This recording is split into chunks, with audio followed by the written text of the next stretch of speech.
ئەو دیمەنە چاوپەیدەوە ئەوژی بەرهەویە چوار پانەلیستێن هێژدا کۆیکش باز بژم دەبێت شکلیە دیرە کاک مەهدی هەش بێ دیاویت دکتۆر مەهدی بەخێر هەروەک بینن دکتۆر مەهدی ئومێد ئێکش یابنترین فیلمسازên Kurd e sala 1988 hengdekî bêra rîniştinê hêştajdayek nebûn filmekê çekirî navê Tunel doktora heyb Akademiya Vegîk Mosko Gezîza Xan ya gelme Gezîza Umer rêrevekê pitir 5 salan di sînemayê da wekû akter wekû sînarîst wekû derhêner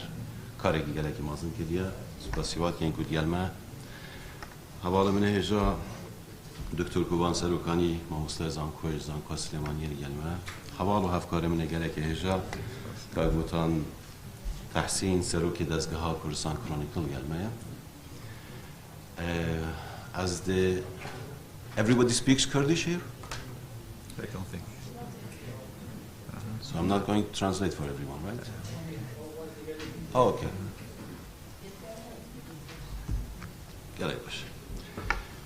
So our principle ladies first. Kokhuri mavarkiri de valgirim. Yaziza Khan فرمو.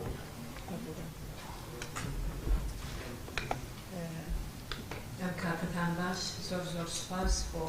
ئامادەبوونی هەمووان سپاس بۆ توانم دەرفەتێک هەبێت سەرسەر هەندێک خاڵ بکەم کە ڕەنگە خەمی هەموومان بێ و ڕەنگە بە پێویستی بزانین بۆ ئەمڕۆ چەند توانین لێرەوە هەنگاوێکی تر بنین و بۆ ڕاستکردنەوەی قسەکەی بەڕێز دکتۆر محەممەد من ڕەنگە لە بواری سینەما زۆر کارم نەکردووە زیاتر کارەکانی من بواری هونەری شانۆ بۆ لەگەڵ درامای تەلەڤیزیۆنی بەڵام پێی ئەزموونی 50 ساڵە توانێت هەندێک خاڵکە ڕەنگە بۆ هەموومان گرنگ بێت ئەگەر قسە لەسەر بەرهەمهێنانی فیلمی سینەمایی بکەین لە کوردستان و قسە لەسەر مەسەلەی شناس بکەین کە چۆن لەناو فیلمی کوردیا ئەتوانێت جێگەی خۆی بکاتەوە ئەلبەتە مە بابەتێکە بۆ ئەمڕۆ بۆ زۆر هەستیارە و بابەتێکە بۆ هەر هەمووانی کە فیلم سازن گرنگە بتوانن چۆن هەنگاوەکانیان بنێن دووشت هەیە لە ناو بەرهەمهێنانی فیلمە کە ئێستا ئەمڕۆ لە کوردستانە پێویستە ئێمە خۆمان تەسنیف بکەین یاخود با بڵێن پۆڵێن بکەین ئایا ئێمە فیلمەکانمان فیلمی جەماوەرین یاخود تەنها فیلمی هونەرین فیلمەکانمان ئەو فیلمانن کە ئێمە ئەتوانین جەماوەری پێکۆکەینەوە یاخود ئەو فیلمانن ئەتوانین بیبینە ناو فیستیڤاڵە هونەریە جیهانیەکانە کە ئەمە زۆر گرنگە ئێمە بتوانین کاری لەسەر بکەین و چۆن ئەتوانێت شوناس لە ڕێی فیلمەوە خۆی بگەێنێ بۆ منی کورد ئەوەی بەلای منەوە وەک بینەرێک یاخود وەکو ژنێک وەک دایکێک یا با بڵێم وەک خوشکێکی شەهید یا وەک کەسێک کە لە بوارەکە کارم کردووە بەڕاستی پێش ئەوەی ئێمە بیر لە کوردبوونمان بکەینەوە پێویستە بیر لە یەکبوونمان بکەینەوە یەکبوون یەکێکە لەو خاڵی کە ئەمان گەێنێتە زۆر ئامانج ڕەنگە هەموومان پێوەی بناڵێنی و ئەوە بەتەواوەتی لە ناو بەرهەمهێنانی کارە هونەریەکانمانە ڕەنگ ئەداتەوە ئەوەشمان بیر نەچێت کە ئێمە ئەمڕۆ لە کوردستانە هەمیشە وەکو جوگرافیا وەکو زەمینە وەکو نەخشە پاروێکی چەورین بۆ داگیرکردن بۆ دراوسەکانمان کە هەمیشە چاویان لێمانەوە هەمیشە ئەو لە بوونەی ئێمە سوودمەندی ئەوانی تایە بۆیە کاتێک کە بەرهەمێک فیلمێک بەرهەم ئەهێنین یەکێ لەو خاڵانەی کە وامان لێ ئەکات ئەو پەرتەوازەیەمان هەبێت مەسەلەی زمانە زمانێکێکە لەو هۆکارانەی کە ئەتوانێت لە شوناسا خۆی بدۆزێتەوە چونکە هەر هەمومان کاتێک کە سەیری فیلمێک دەکەین یەکەم پرسیار لە خۆمانیەکەین ئەم فیلمەنی لەکوێ بەرهەم هاتووە بە چ زمانێک قساکە ئەمە کلیلی دەرگایە کرد بۆ ئەکاتەوە کە تۆ بزانی ئەم فیلمە سەر بە چ نەتەوەیەکەوە چ شوناسێکی هەیە بۆیە بە تەواوی هەموو ئەو شتانەی کە ئێستا باسی ئەکەین ئێمە نابێن نقڵی لەوە بکەین کە فیلمسازی کورد هەمیشە کاری لەسەر ئەوە کردووە بتوانێت خۆی بچەسبێنێ و بتوانێت چۆن خۆی بگەێنێ بەوەی کە کوردبوونی خۆی لە ناو فیلمەکە ڕەنگ بداتەوە یاخود وێنە بکە یاخود ناسنامەی خۆی بێ. بەڵام پرسیارێک دێتە پێشەوە کەڵێن ئێمە وەکو فیلمسازی کورد یاخود وەکو دەرهێنەرە کوردەکان ئەوانەی یاخود ئەو گرۆیی کە فیلمێک بەرهەمەهێنێ ئەو پرسیارە لە خۆمان بکەین ئێمە فیلم بۆ خۆمان لە پێشا بەرهەمەهێنین یا بۆ جیهان. ئەمە پرسیارێکی زۆر زۆر جەوهەریە و بۆ وەڵامی هەر یەکەیان پێویستمان بەوەیە کە شۆڕشێکی هزریمان هەبێ. بەڕاستی فیلمسازی کورد ئەمڕۆ پێویستی بەوەی شۆڕشێکی هزری لە مێشکیا بێت بۆی بتوانێت چۆن هەنگاوەکانی خۆی بگەێنێەوە چۆن بتوانێت ئیش لەسەر کللتوری خۆی بکات. هەر لە فیلمی یۆڵی یۆڵ مازوە نایەوە هەتا ئەمڕۆ هیچ فیلمسازێکی کورد باوەڕ ناکەم ڕۆژێ بە ڕۆژان مەسەلەی نەتەوایەتی خۆی لەبیر کردوێت لە ناو فیلمە کوردیەکانە. بەڵام ئەمڕۆ ئێمە پێویستمان بۆی ئەم مەسەلەی چۆن ئەتوانین بە شێوازێکی هاوچەرخ بگەێنینە هەموو دنیا و ئێمە کاتێک کە خۆمان فیلمەکان بۆ خۆمان نەتوانین وەک پێویست وەری بگرینە وەک پێویست خۆمانی تیا ببینەوە وەک ئەوەی کە من ڕۆژانەیەمە دەرەوە لە ماڵەکەی خۆمان پێش ئەوەی بڕۆمە دەرەوە من سەیری خۆمەکەم بزانم خۆم چۆنم کە خۆم لە خۆم ڕازی بۆم اینجا ئەوە بەدەرەوە. پێویستە ئێمەش لە پێشا خۆمان فیلمەکانمان خۆمان تێرکە وەکو کوردبوون وەکو یەکبوون وەکو ئەو هەستە نەتەوایەتی وەکوکە هەمانە دواتر ئێمە بزانین چی بە جیهان هەڵێن بۆ مەسەلەی ئەو فیلمانەی کە ئەیگەێنین لە ناو فستیڤاڵە جیهانیەکانەوە. ئەتوانم من ئێستا قسە لەسەر مەسەلەی زمان بۆ ئەوە بکەم کە بەڕاستی کورد وەک هەمومان ئەزانین دایلەکتێکی یا با بڵێم زمانێکی ستانداردی نییە کە هەر هەمومان وەکو یەک قسەی پێ بکەین. جیاوازی ئەو شێوەزارانەی کە لە ناوچە جیاجاکانی کوردستانە هەیەت سۆرانیە، کرمانجیە، هەورانیە، زازاکیە، دۆڕیە، هەر هەموو هەریەکان بە شێوازێک کە قسە ئەکەن ڕەنگە بۆ کرمانجیەک قورس بێ لە سۆرانی وەک پێویست تێبگا سۆرانێک قورس بێ بە کرمانجی تێبگا. بۆیە هەنگاوی یەکەم بۆ ئێمە زۆر گرنگە کە بتوانین ئەو کۆسپە ببڕین کە کێشەی زمان هەل بکەین پێش هەموو شتێک کە ڕەنگەوە لە دام و دەستگاندە هەرێمەکانی حکومەتی هەرێمی کوردستانە کە ئەمە زۆر زۆر پێویستە ئیشی لەسەر بکرێ حتا وەکو خوێندنی نمونەم لەسەر ئەمە بۆ نمونە ئێمە ئەو دوێنێ ئەو فیلمەی کە بینیمان ئەو هاوڕانی نمایشیان کرد و عەرزەکەمان بینی فیلمی مای ئەنکڵ جەمس یەکێک بوو لەو فیلمانەی بێ ئەوەی ئێمە یعنی هەوڵی بۆ بین یا بێ ئەوەی بیکەین بە پەیامێکی گەورە لە ناو فیلمەکان مەسەلەی زمان زۆر بە جوانی بەکار هاتبوو. ینی چۆن ئەمڕۆ گەنجێک کە ئەچێتە وڵاتێکی ئەوروپا چۆن دەتوانێت قسە لەسەر زمان بکات لەنا ئەم فیلمە ڕەنگە ئەم فیلمە لەبەرەوەی بە دیدێکی کوردی نووسراوە بۆ منێکی کورد فیلمەکە زیاتر یارمەتیم بتوانم چێژی لێ ببینم لەگەڵ دیدێکی ئەوروپیا کە ئەم فیلمە ئەبینێ لەبەرەوەی کێشەکە تەواوی کێشەکە کێشەی منی کووردە منی زمانزانی کووردە کە چۆن بتوانم لە ناو فیلمێکە زمانی خۆم بپارێزم لە ناو کللتورێکە کە کللتوری من نییە بتوانم یارمەتی خۆم بە ئەو زمانم گەشەی پێ بکەم لە یەکێ لە دایلۆکەکانە پێڵێ ئاکام لێرە ئەژی بەڵام کوردەکەی زۆر باشە بە پێچوانەی ئەوانەوەی کە خێزانن و زمانی کوردی لەلایەنە زمانێکی زۆر هەیانەگوی پێنایەن یاخود زۆر خێزانەیە لە ئەوروپایان بە مناڵەکەیڵە کە هاتی تەژنورەوە بگورێ لەگەڵ ئەوەی کە جامپاکە دانا زمانەکە بەجێ بێڵە تۆ لێرە لە ناو کورداژی پێویستە ئاگات لە زمانەکەی خۆت بێ بەداخەوە ئەم دیاردەی ئێمە بمانێ و نەمانێ لە کوردستانە زۆر زۆر پێشەنەی کردووە بە شێوەیەک پێشەنەی کردووە کە مناڵەکانمان بە زمانی ئینگلیزی قسە ئەکەن پێمان خۆشە دایک و باوکەی شانازیەکە کە مناڵەکەی بە زمانی ئینگلیزی قسە کە ئەمەیەکێکە لەو کێشە گەورانەی کە ئەمڕۆ بەڕەنگاری خێزانی کورد ئەبێتەوە.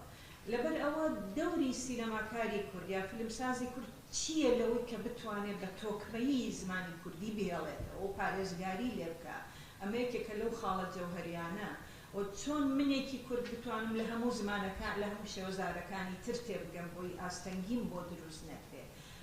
دواتر کە دێنە سەر مەسەلەیەکی تر کە زۆر زۆر یارمەتیمانەیە ئەمڕۆ لە بەرهەمهێنانی فیلمە چۆن بتوانین کە هەر ئەتوانم ئەو نمونەی دوێنێ بێنمەوە ئەو بابەتە بێت کە ئەمڕۆ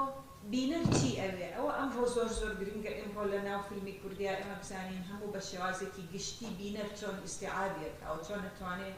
لێم وەرگێ بۆ نمونە ئێمە دوا فیلم کە بینیمان لە کوردستانە فیلمی زەوی سەخت و ئاسمان دوور ئەگەر بێنین بەراوردێکی بکەین لەگەڵ ئەو فیلمەی دوێنەیە هەردووکیان بابەتێکی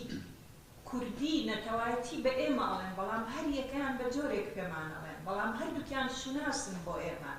بۆ نمونە تۆ لە زەوی سەخت و ئاسمان دوورە ئەتخاتە نێوان دوو بەرداشەوە کە دیسانەوە تۆ وێڵی بە دوای دۆزینەوەی جوگرافیایە کە پێوەی ئەناڵێنی چۆن بتوانانی ئۆقرە بگری لە بینی ڕۆحێک و لە بینی زەویە بۆ کوێ پەنا ئەبەی یعنی هەندێک بابەتی کللتوریت لەناو ئەو فیلمان نیشان بە شێوازێکی زۆر هونەری پێت ئەڵێت کە تۆ خاوەن سەرمایەکی گەورەی کللتوریت پێویستت بەوەیە بگەڕێ بە دوای خۆتا بۆ ئەوەی بزانی تۆ چیت گەنجی ئەمڕۆ ئەوەشمان بیر نەچێت ئەمڕۆ کۆمەڵگای کوردی بەڕاستی ئەتوانین بکەین بە سێ بەشەوە یعنی سێ چینە لە خێزانە خێزانێک هەیە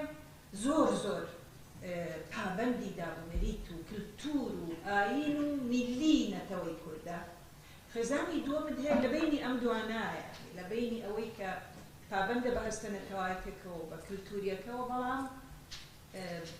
وەک ئەڵێ ئۆپن مایند یعنی ئێوە دنیاش ببینێ ئێوە میکسێک بکا لە بینی ئەم دوانەیە چینی سێهەم کە هەتە ئەو چینەیە کە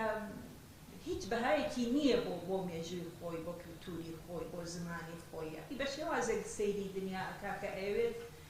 ئەو تەنها لێرە ئەژی بەڵام دڵ و مێشک و وزری لە شوێنێکی ترەکەەوە ئەزانێ ئەبێ وەکو ئەو خەڵکە بژی کە لە دەرەوەی هەرێمی کوردستان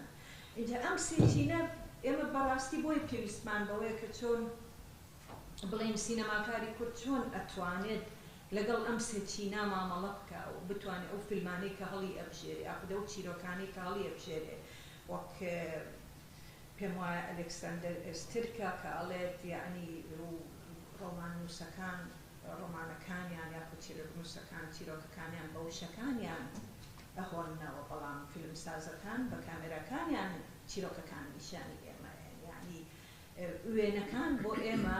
زۆر گرنگترە لەوەی کە ئێمە بتوانین بۆ نمونە لە وشەیەکە یاخود لە حێوارێکە بتوانین دەری بخەینەوە خاڵێکی تر کە زۆر ئەمە قسەی دەسەر بکەم یعنی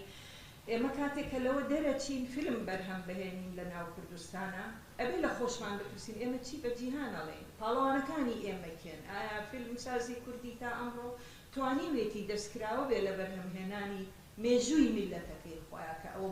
بۆ هەمومان هەستەکەم فراغێکی زۆر گەورەیە و کە نەمانتوانێەوە کە پێویست قسەی لەسەر بکەین بۆ نمونە تۆ فیلمی خولەپیرزەت هەیە خولەپیرزە لە ناوچەی سلێمانی و لە باشووری کوردستان ئەگەڕێتەوە بە زمانێک کارکتەرێکی تری گەورەت هەیە لە بادینان لێرە دیدگایی بۆ چوون و نووسینەوەکانیش فەرقی هەیە هاوڕێیان یعنی ئێمە تەنها هەروەکو شێوەزار و زمان دوور نین لەیەکەوە ئێمە هەروەکو بابەتە مێژوویە کللتوریەکەش وەک ئەوەی چۆن ئێمە هیرۆ دروستکەین یعنی پاڵەوانەکانی خۆمان چۆن لە مێژوان نیشانی هەموو دنیا بین بە چۆن نیشانیان بین بۆ نمونە تۆ کاتێک کە مێژوو ئەگەڕیتەوە چۆن ئەیگەڕیتەوە من ئەگەر هەر سەرکردەیەک لە ناوچەی لای من بە شێوازێک کە من ئەیبینم ئەیگەڕمەوە جیاوازە لەوەی کە بەشێکی تر لە بەشێکی تری کوردستان دێت ئەو چیرۆکە بۆ من ئەیگەڕێتەوە یعنی هزری بیرکردنەوەکان ئەمەش جارێکتر کاریگەری ئەو دابەشبوون و ئەو لەتبوون و کە لە سیاسەتا هەیە کە لە حیزبایەتیا هەیە بمانێ و نەمانێت داچۆڕاوەتە ناو گیانی هەمومانەوە و هونەرمەند کە قەڵەمەکانمان هەنێ جار نازانێت چۆن سەما بکات بۆیە ئەمە یەکێکە لەو کێشانەی کە جارێکتر بەرەو ڕوومانە بێتەوە ئەمە وەکو چیرۆک بۆ مەسەلەی مێژووی جارێکتر وەکو مەسەلەی بەرهەمهێنان یعنی ئێمە بمانێ و نەمانێ زۆر هەژارین لە ئەرشیفی مێژووی خۆمانە هەژارین لەوەی کە هیچمان لەبەردەستانیە گەر تۆ فیلمێک لە بواری مێژووە تۆ چەندەها شەڕمانێ شەڕی چاودێرانە شەڕی شێخ سەعیدی پیران هەموو ئەو کەسایەتیانەی کە لە مێژووە ڕەنگە ئێستا لێرە دەرفەت نەبێت زۆر شت باسکەین بەڵام هەتا ئێستا بینەری کورد مەتامەزرۆیە لەوەی کە ببینە فیلمێکی کوردی لەسەر مێژووی خۆی چۆن بەرهەمەهێندێ و چەند تێچووی ئەم فیلمە قورسە یەکێک لە هەرە کێشە گەورەکان کە بەرە ڕووی فیلمسازە بێتەوە ئەمڕۆ بودجەیە، یعنی مامەڵەکردن لەسەر بودجەیەکە کە لە هەرە کێشە گەورەکان بۆیە هەندێک جار فیلمساز ناچارە پەناباتە بەر بابەتێکی سادە و چۆن بتوانێت ئیش لەسەر بابەتەکە بکە. من حەزم کرد ئەم بابەتە زۆر قسەی لەسەر بکەم بەڕاستی، بەڵام یەک خاڵ هەبوو کە ئەمی زۆر قسەی لەسەر بکەم دیارە بەڕێز دکتۆر کامە خاڵە بەڵێ ئەو بابەتەیە کە ئێمە بتوانین چۆن تاکی کورد جارێکی تر دروست بکەینەوە، تاکی کورد پەروەردە بکەین بەوەی کە فیلم بەشێکە لە ضرورەتی ژیان وەک هەموو هونەرەکانی تر لەسەر و هەموو هونەرەکانی تر، و چۆن بتوانین مناڵ پەروەردەکەین فێری ئەوەی کەین سینەما گرنگە بۆ ئەوەی کە ئەتەکێتی بینینی فیلمی سینەمایی هەبێ. سبەینێت من کە فیلمێکم بەرهەم هێنا دۆشدا نەمێنم لەبەر ئەوەی بینەرم نابێ یاخود جەماوەرم نابێ یاخود چۆن بتوانم فیلمەکەم زۆرترین بینەری هەبێ. بۆیە لە سەرەتای دروستبوونی خوێندنگاکانەوە زۆر پێویستە پەروەردەکردنی مناڵ چۆن بتوانێت ئەتەکێتی هەبێ لە دروستکردنی فیلمە، یعنی نەبینە جێگەی ئەوەی کە زۆر خێزانەویستە لە کوردستانە مەسەلەی سینەما و چوون بۆ سینەما هێشتا شتێکە نامۆیەکی، چۆن ئێمە بتوانین سینەما بێنینە ناو ماڵەکانمانەوە بەو مەبەستەی چۆن مناڵەکانمان فێری ئەوەکەین، چۆن خوێندنگاکانمان زانکۆکانمان هۆڵی تایبەتی بە سینەما هەبێ بۆ ئەوی فێریان کەین بینینی سینەما چییە، و لە هەمان کاتە بەرهەمهێنانی زۆرینەی فیلمەکانیش بۆ ئێمە هەر دەستکەوتێکی زۆر زۆرە. زۆر سوپاس بۆ ئەوەی کە کاتتان نامێت بتوانم چەند قسەیەک سوپاس بۆ ئێوە. زۆر سوپاس بۆ ئێوە. کۆمەڵێک تەوەری زۆر گرنگ لەلایەن گەزیزەخانەوە باس کران ئەوانە فیلمەکانمان ئایا فیلمی جەماوەرین یان بۆ فێستیڤاڵ دروست دەکرێن، زمان یەکسانە بە شوناس لە فیلمدا یان نا. تەمانەوە کۆمەڵێک پرسیاری دیکە دروست دەکات، ئایا بینەر کێیە؟ گەزیزەخان باسی ئەوەی کرد کە ئێمە چۆن دەتوانین سینەماک دروست بکەن کە بینە لە دەوری خۆیدا کۆکاتەوە. بەرهەمهێنانی مێژوو مژارێکە کە زۆر پرسیار هەڵدەگرێت، ئایا کاری سینەماکارە یان خەڵکی دیکە پاڵەوان سازی سینەما دەتوانێتەوە بکات یان نا. لە کۆتاییشدا کە تەوەرێکی زۆر گرنگ دروستکردن تاک، بەرهەمهێنانی تاک، پەروەردەکردنی تاکی کورد سینەما چۆڵێکی زۆر زۆر سوپاس گەزیزەخان هەربژی. هەواڵم نێ بەڵێز دکتۆر کوبان سەرۆکانی هەندێک تەوەرێن و ئەم پێک هاتین جەنابەتە سەر باغ بێتن ناسنەما کوردی سینەمایەدا چاو هاتیە پیشاندان گشتی، یعنی دیروکە سەرهەلدانە سینەمایەدا تانەهۆ هەروەسا فیلمên کوردی دیاسپۆرا çawa guzarişiş nasnama Kurdîtken duhî piştî dîtinavê filmî ez bêjim hindek derî bi hevû em yengeşe bikêm bez ez ê bilezbûm paşî dihêlî mû vê kanalê û asla min vê pisyareka dî jî bikim mebesta me ji guzariş tê çi ye guzariş çi ye bû tu keyfa xwe beş beş طبعا جالك سواس بوبي دكتاتي ومنجي شنازيه وكان طابلي عندك كسا ودستك جالك بابا مظن هيك دروس كنا فيلم كردي سينما كردي ودهول مظن ومن طبعا ناس تنيخو بيالكي شاف زات اصلا وترفع نوكر الموسيقى كانك اسفل صوت الموسيقى من كشفنا يواستيك واستيك جالك سواس بو دكتور سواس ومامستا عندك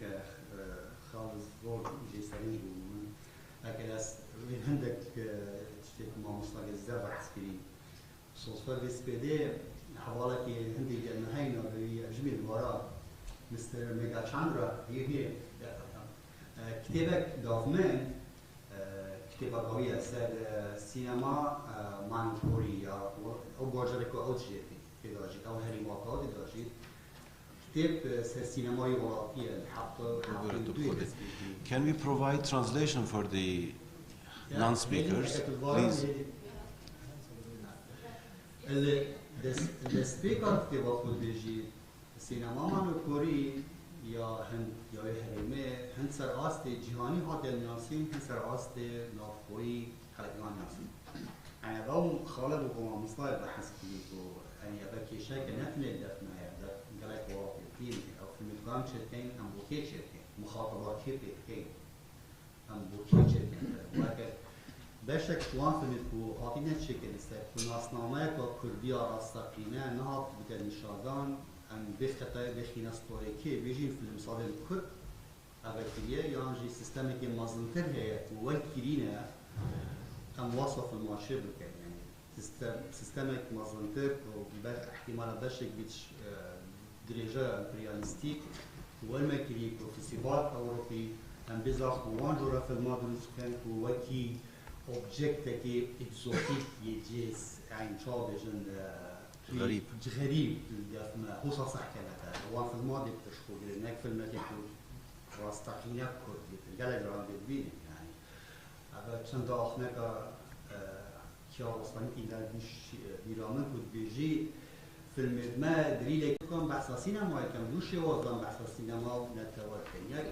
شوان تو السينما او فيلم ناف نتواجد نشيكرن وبشك جرخان كان هو سرخان ولاتي ولاتكو جاتا شكل هيك دي اول لكن دي كان بحث السينما نتواجد كان سينما تشاوشت بجدار بدروس كرنا ناسنامه تاكيخو شو مخاطبات تاكيخو دكت يعني ناتني دوكت كبدش في قديم زمان هذا هكذا وطن بجدار من بريكاس سازي الخير تروي آيني تجوري كمالاتي أو سينما بول الناس نامه كراس تاكل يعني كان ساكن حتى اليوناني كيفن دار بين واشا دولتا بين أثينا سبارتا دو جورا الناس نامه بو وقت خوش كده مثلا سبارتايا تاكل كي تجري آزاي جنرالات كده بس أثينا تاكل كي بجدار سياسي وانا بروسيس ديمقراطي يعني هذا بدام يعني وصل مخاطبات رضا سازي المخاطبات تاكل خودين تاكل ناس ما كتير باشي هذا طبعا همي وقت اللي جي هات شكل بس مقابل بكردان شندنا يعني شكل وقت كان بيجي شو سينما بجدار بيدرس كنا تاكل كردي طبعا شتت ديزاك جين ماركسيزي تايبت لوي ألتوسيت كود بيجي سينما بيتبشك ideological state apparatus نظام كود بيتبشك يعني بس جهنز دولتيين استناء يعني يعني ظروف كذا بان كده تاكيد شيء كده مش توصل مع بعض توصل خدوبين توصل خدوبين ناسين هردو أفجورة بكرة فراهم نبوده شو كالسينما كردي فيلم كردي دد بيخو يدرس يعني وا شكل نشي بطريقة شكل حتى أو في المجموعة في كردار شكل حتى الغني أو سينما قواتي شكل بدي سينما نافلة تكون نفكرة يعني نافلة تكون جدا يا نفي بولا يا جور بولا شو هندي دائما جورت ناسنامه كان نافل الكردي ده هيكو نشي بيجين تمامي ناسنامه تمام كردية فيلم كردي جروي ناسنامه و في الرجع يعني هدم كان رجع خدي نك تمي الرجع هذا ميجور حتى كان الجورة يعني كان ما تقول روحات اللي شكلن هذا تقول بيت اللي شكلن همي جورة أوديل كذا يعني وقالك كسان هاتين قالك تصور الفيواري هاتين كو أفشندش جروي أكاديمي و تيوري و شيء كان چندین دستاواژه به هاتنان و بوده و اکیپنسی ترانسناشنال سینما اکسنتن سینما امیر جوره کو بو جن تیوریزه کردن سینما کردی هاتیدان دا غالبه که داد امشته سینما کردی و کی سینما کردی میشه به ونمونه سینما تا بو جن سینما برخودان سینما رزستنس اوید کو گلک والا چه طبعا اكشفان بابتك كو جيسر الجامعة أو توجمن كو دروزبون الأسبيك اليونا الجوني وهو تشتيجي أو توجمات دوي كو دايسبورا الأسبيك يعني فيلم كودي دايسبورا هاتنشكلو أو فيلم جي فيلم كتمام كودين يعني ما مستاجي أنا جاب كده فيلم كوميدي دي يبينين فيلم كي هايبريد يعني فيلم كي فرق كالتورة وجود نوعا ما ناسنامه تدا هندا بوی بیکیوی نافلات میوانه بیکیوی نافلات دایکه نشد دستبرداری کلتوری خو یه دایک واقع خوب بید و نشد دستبرداری کلتوری واقع خوی میوان بید ليش هندا جورا ناسنامه كاتشي بويكو نجبي ونجبي كنت دايك وديا وكو روبرت هاب بيجيتن وكي طبقة بنشكي عالكي توصى خلبكي زور هاب بيجي تشجع كده شكل الخراكة دي حد شكل الخراكة قد جورا يجي تولي هاتن صحكي المسازي دايسبوريكي كور يعني بشيوكي هافي بشيوكي جو ناسنا خوني شدت وماشي بيجي تمام ناسنا كردية صراحة هايبريد تكالية شنت ناسنا ما نوصلي وأبغى مشكلة وجورا ناسنا ما حين يعني كو شيء قلنا فاندا نموضوع على كل ما بس ده فكوا لذاك أصلاً أنا تكسح فيني بشكل باغراندی کلتوری تیگشتن و زمیناتی و خب فیلم چیه که تشتگی گزارش تا خودی یا کسی که نمی مبالغه کردی کردی و ما خوابن هندکی دنجی و دربی دیاسپورا کنن شکلن شوایت ناسنما کردینی شدن و کبری که ما بحث کی دا کن چه خور وادن اوروپی بکن شوایت که از وی دستاواجش مسئولی فرانسوی ورگیرن یعنی سیانماییه جورا سیانماییه که كاركتركي لا وازي بالداري مشكي زي فاتي الجهه ديال دست كردستان في كنا كبير فريق برنامج شيء ما جاي بحسي بحنا قبادينا كمان لا بس كده اصلا بس شيء داري كده في نوع بس يعني ابجور في الجهه وان فتت نوف فيستيفال اوروبي ده مخابن اثناء ما استوي تاني في صدر الكود والسيستم كي ما زلترك وابشن بالشكل كنتوا باش دي هرم بوشتي باشه بره دست خوش گلکس پاس دست خوش کمالاکا تورین کو جه بسیار نزبار کم دبو حوالن بجدار بوین هجارش گلک بسیار درست بین که یا سینما چاوا بجدار بید درست کرنا ناسنامه دا و هر واسا بوم تشتگی سرنج راکش بو اول دباس کری هایبرید که زانستان دا ایکش توج من کو واداویان هاتی interdisciplinary پرنسیپت زانستانه که هاشی تکلبونا زانستانه گله کدو هاریکاریه کلوکی آیا تکلبونا کلتوران فیلمه که دا هاریکاره نگتیو هم پوزیتیو پاشی دهلیم بو مجاری بس اگه توی ومرین دکتر یا والله با تمام بوار به جناب بودم وکو کسی دوام بز درنگ هاتی بو آواش بو کتایی جناب دا جیدن باش یا بو آوای زورت قصاش بکنده که گوتان تحسین او بسیاره حزه کن زورتر جنابت کاری رسر که بو استغفر الله خوبانیه آیا پیشه سازی فیلمی کردی درست بوا یا نه؟ اگر درست بوا پلتفرمی هیا بازاری هیا و اگر نیه چون درست دارید؟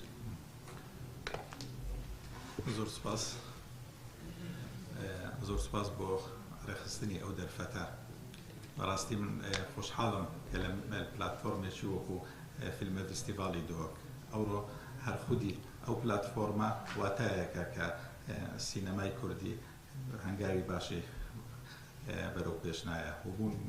بوونی ئەو هەموو فستیڤاڵانەش لەبارەی فیلمی کوردی ئەوەش هەر بەڵگەیەکە وەکو فستیڤاڵی فیلمی سلەیمانی فستیڤاڵی فیلمی بێرلینگهام ئامستەردام ولو كاتي كيستانا كج فيلم فستيفالي دور بريواتي حفتيش كا فستيفالي فيلمي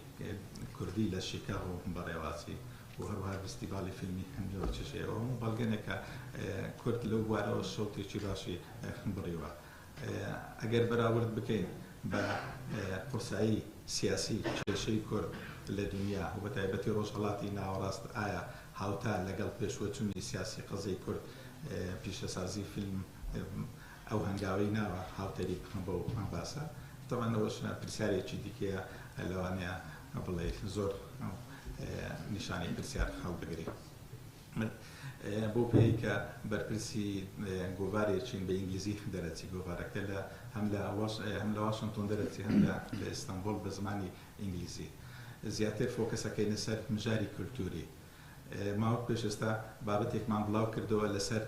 لاوکێکی محەممەد عافیز زێری بە ناوی مەتران عیسا مطران إسا أبلي باسي قرشي شي خلشي وانك لجزيرة أكتمر كسيتشي أرماني لا كوريشي مسلمان مارا كردوو ئەو چیرۆکەی باس کرد دوای بڵاوکردنەوەی ئەو چیرۆکە گۆڤارەکەی ئێمەشکە بەربڵاوە بۆ هەموو مؤسساتی وەکوڵێ نەن کوردیش سنتەرە نێرین لە ئەمریکا چەندین پەیوەندی بە ئێمە کرا لە ئەڵمانیا دەرهێنەرێک پەیوەندی کرد گوتی ئەگەر کەسێک هەبێ چیرۆکی ئەو چیرۆکە بکاتە سیناریۆ ئێمە حازرین بکەینە فیلم من لەو ڕوانگەیەوە باسەکەین ئەگەر بڵێ کەرتی پیشەسازی سینەما لە وڵاتانی دیکە لە هیچەوە خەیاڵ ئەکەنە فیلم بەڵام لە لایمە زۆر فاکت هەنا ئەو فاکتانە وەکو بڵێ مەشهەدی سینەمایی زۆر گەورەنە پێویستە لەسەر ئەوەی بکرێنە فیلم و هەر بۆ خۆیان حازرن یعنی ئەو مژاری مەطران ئیسا من باسەکەم دێمەوە سەر عینە مژارێکی دیکە یەک لە نووسەرانی لەقیدەوە کاک ئیسماعیل چیرۆکە و بەسەرهاتێکی گوندەکەی خۆی تۆمار کردووە کە ساڵی 63 حرەسی قەومی گوندەکەیان قەتڵعام کردیە لە گوندەکەی ئەوان مسلمان و کریستیان و یەزیدی پێکەوە قەتڵعام کراینە و لە یەک گۆڕ نێرێن ئەوە کرایتە ڕۆمان بەڵام ئایا بکرێتە ڕۆمان کیفایەتە لەوەی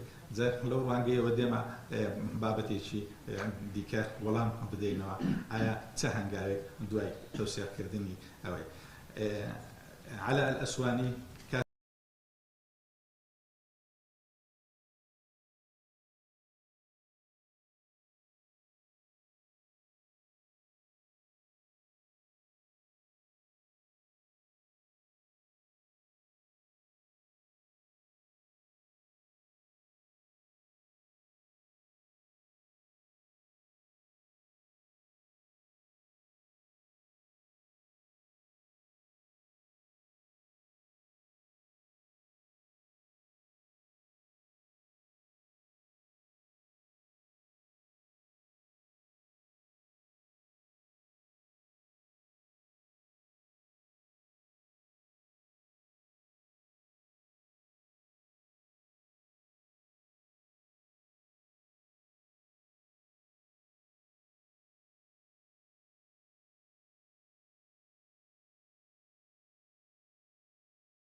ئێمە سەرنجڕاکێشە پلەی شەشەمی وەدەستینایە کۆماری کۆریای باشوورە ئەوانیش 243,000 فیلمیان بەرهەمهێنا 2400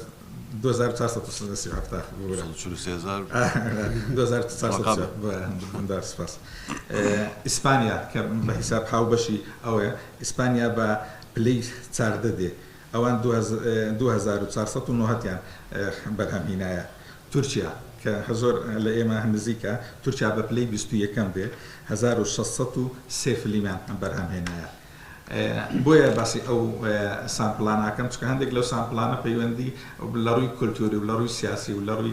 لە زۆر ڕۆ پەیوەندی بە کوردستانەوە هەیە ئیمارات پلەی 32 هەیە تونس ئێستانەکە لە ناو عەرەب تونس لە پلەی هەرە بەرزە 36 فیلم بەرهەمهێنا مەغریب 51 ئیسرائیل 254 ئیران 125 فیلمی بەرهەمهێنا مصر کە لە حیساب ڕۆژێک لە ڕۆژان لە پێشەوە بوو 93 جا ئاخیری دێمەوە سەر عێراقەکەی خۆمان ئەویش لە پلەی 130 بە هەموو عێراقەوە 18 فیلمی بەرهەمهێنایە کە داهاتەکەی 300 ئەوە 300,000 دلار بڵێ 300,000 دلار لێرە ئەمەوێ ئاماژە بە ئیران بدەین ئیران وەکو وڵاتێک کە لە ڕووی فیلمەوە دەورێکی باشی هەیە فیلمێکیان هەبووە بە ناوی دانەیە ئەنجیری معابد ئەو فیلمە نەزانم برادرانی کە لە ئێران هاتوونە من ئەو فیلمە دیوە بەڵام لە ئێران قەدەغە کرایە بس لا لسر أصلي دروي إيران أو فيلم 4,500,000 دولاري لا بلاتفورم كان ولا من برا جازا كان دهاتي بوا لكاتك ده أو فيلم لخدي إيران مخلي حتى شري إسرائيل إيرانيش قد خبوا نظام إسلامك ما هيانا بالنسبة أو كم ترحزوري برهمه كردی كان لو داتانا هي تنیا علي ل 2014 زورترين داهاتی فيلمي كافون السليمي بو پەیوەندی بە فيلمي ماي بيبر سويتلاند او داهاتی شي زوريه كاك دكتور اشاره شي خدامك كنت بكموا بلان من جزء خان زور شتي باسكت مني زور تشتن هي لوانيه او شتانا بتوان بلاي فوكسي زياده بخاطر سروي جزء خان باسي زماني كر باسي شي وزاري كر دكتور سبيسيالي شوناسي كر شوناسي فيلمي كوري سياس سنيا يعني ليرة تم برسالة لرجي ولام دانوي تم برسالة أتواني يلمازجوناي كفيلمي بترشي برهم هنا أو بفيلمي كردي حساب ناكره كسيتشي وكو زاريشكا عندما درهين رشي كردي تركيا هي محسون فيلمي شي هي جونيشا جوردون 12 مليون كس بيناري بوا مشاركة مجاري كردا باسي فوكسا كابسر شي كرد او فيلمي كبزماني تركيا دوا بكردي حساب ناكره إيدي با او زيانا بكينا دولمندي لروي كولتور لروي بلوراليتي كومالجي كردي نك ببيته هوي كالكرنوي حساسياتي سياسي وناوتي لويرا بويا زور شتي كشابو بس ليرا كوتاي بيجي اشتغلت صاير ما مست قلت له دودك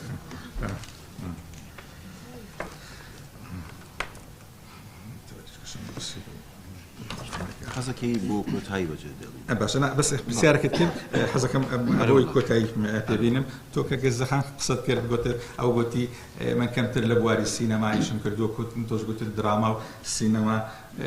بلاي جوازي هي من بو قصي او مخرج شي مصري كوتاي بيبينم كليان برسي شاهين يوسف شاهين زاري شاليان برسي قلت فرق السينما ودراماتيا قلتي فرقي او بيك جمله كوتاي بي قلتي كسيري فيلمكي سيري للشاشه سيري فيلمكي تو دبي ريكوج بي دبي بيلاوكت باك بي دبي قاطع كانت اوتو كراو من برابر شاشه بلان كسيري دراما تو اتواني بزلينا ومالو بزامو سيري نامالكي قلتي اتوانم ليو تعريفي جوازيني دراما وسينما تاع زور سباس interesting زور سپاس ماست دكتور مهدي فرمو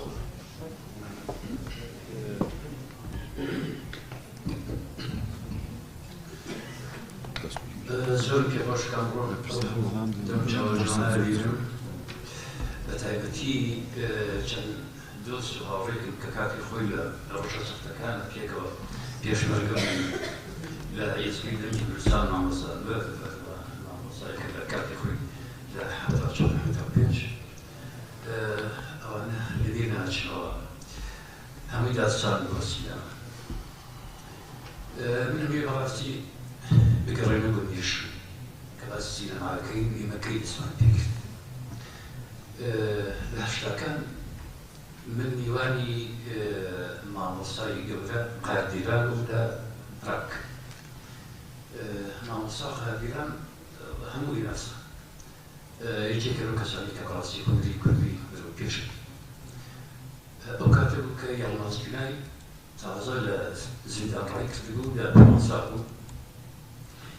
ئێزانی کە لەچم بۆ مۆسکۆ بۆ خوێندنی سینەما وتی وەرە کەسای پێک هەیە پێتی بیناسێن بەتەوە تەلەفۆنی کرد هەیە هەفتێک ڕێک تەلەفۆنمان کرد یاڵماز بینایی تەلەفۆنی هەڵکەست مامۆستا بە شێوەیەکی سلێمانی زۆر جوان قسەی گوتی بەخدا ئەس هیچ دەکرد بەس زمانی کوردی وەکرێتی پێناگەی یاڵماز بینایی وتی هیچ تێنەگەیشت مامۆستا بە شێوەیەکی سلێمانی قسەی کرد دوای من قسە مەگەڵا کرد هەندێک بە تورکی هەندێک بە ئینگلیزی هەندێک بە کوردیەکەی باش بەڵام زۆر باش نەبوو کە زانی من ئەچم بۆ خوێندنی سینەماوەتی ئەگەر دەچی سینەما بۆ خوێندنی سینەما کەش هەموو شتێک بۆ شەهادە مەچەوە چۆن سینەما چێ بکەن ئەگەر سینەما چێ کرد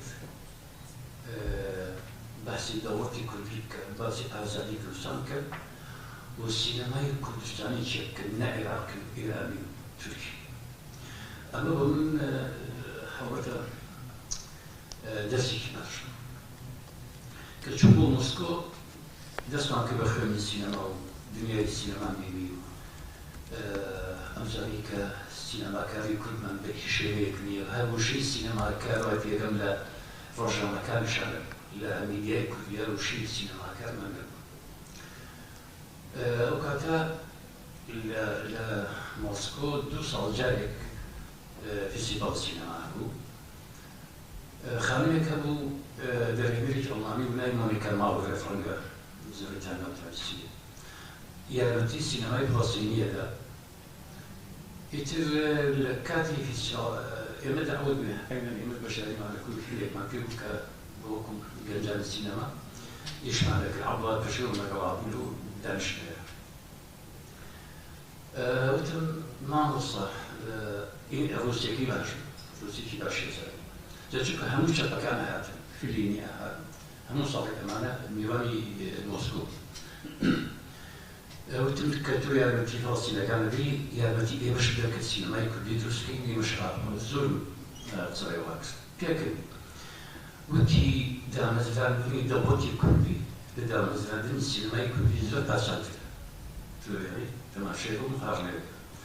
یعنی ئەگەر تۆ بتەوێت سینەمای کوردی دروستکەی زۆر گرانە بەهیچ شێوەیە تۆ ناتوانێت سینەمای کوردی چونکە کۆمەڵێک کێشەی هێنایەوە یەک لەوە کێشە سیاسیەکانی خۆمان کێشەی پۆشتن سپۆنسەر زۆر شت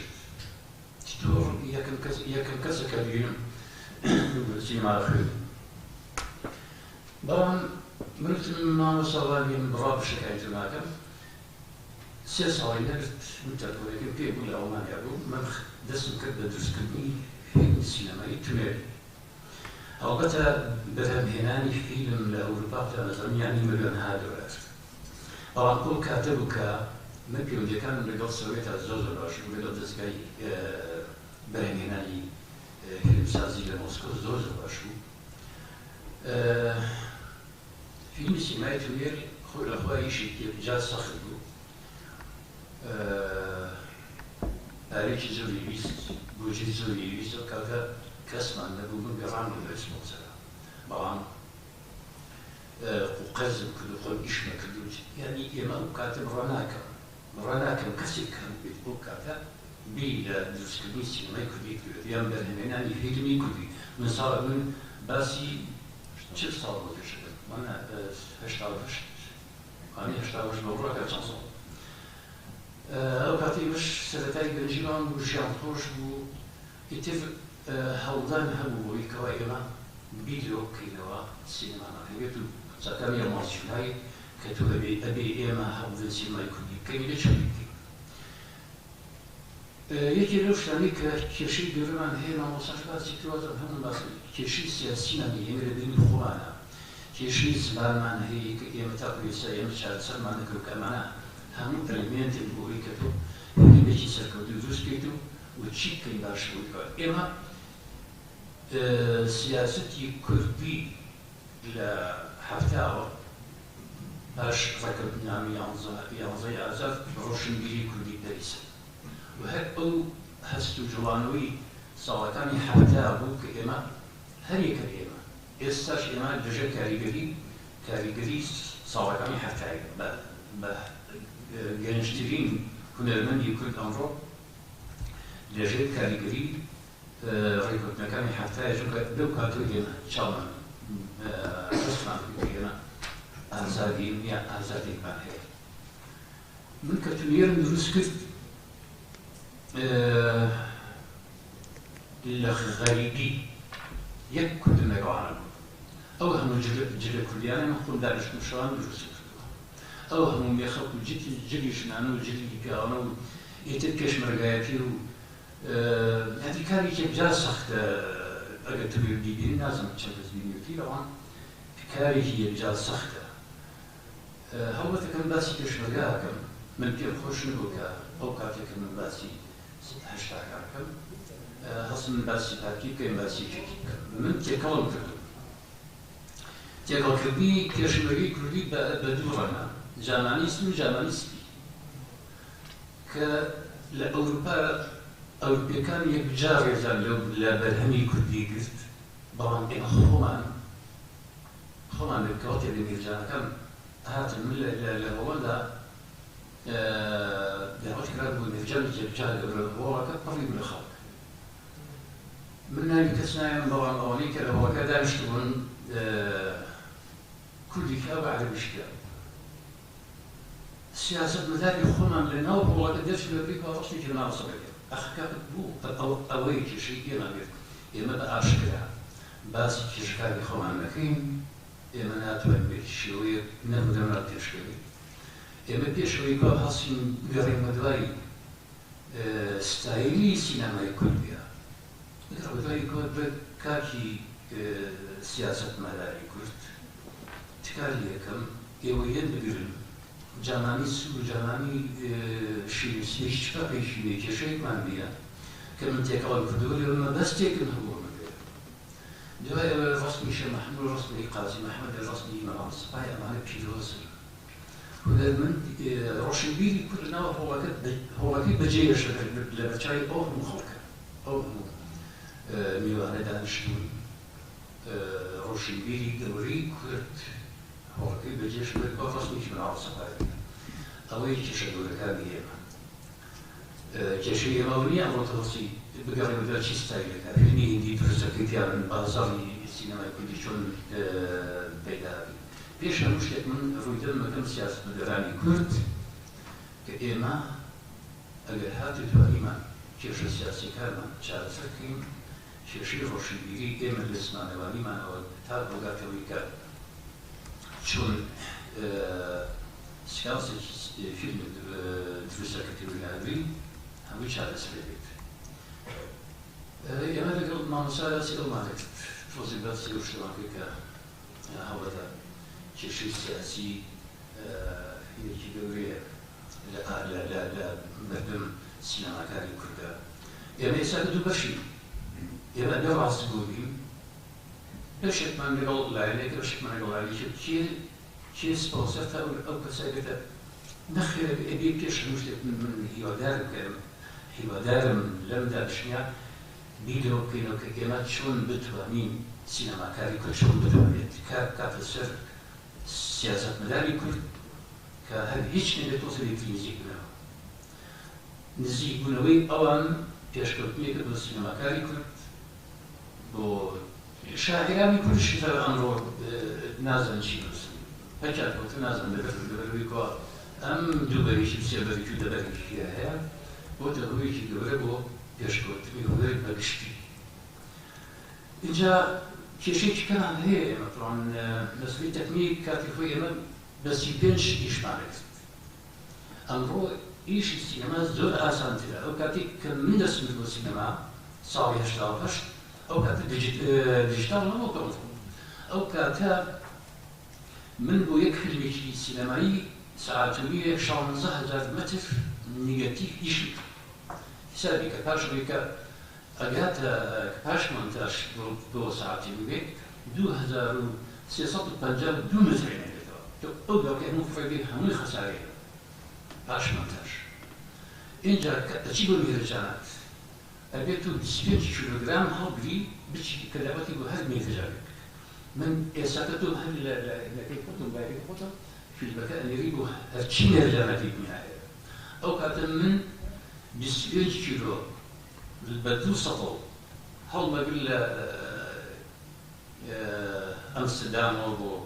ستوكهولم أو هولندا لندن وشونا شيء بجاري كمثل السينمائي كردية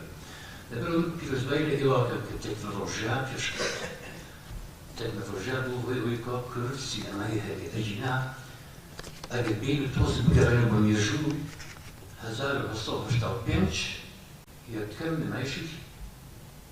فیلمە. ساڵی 1988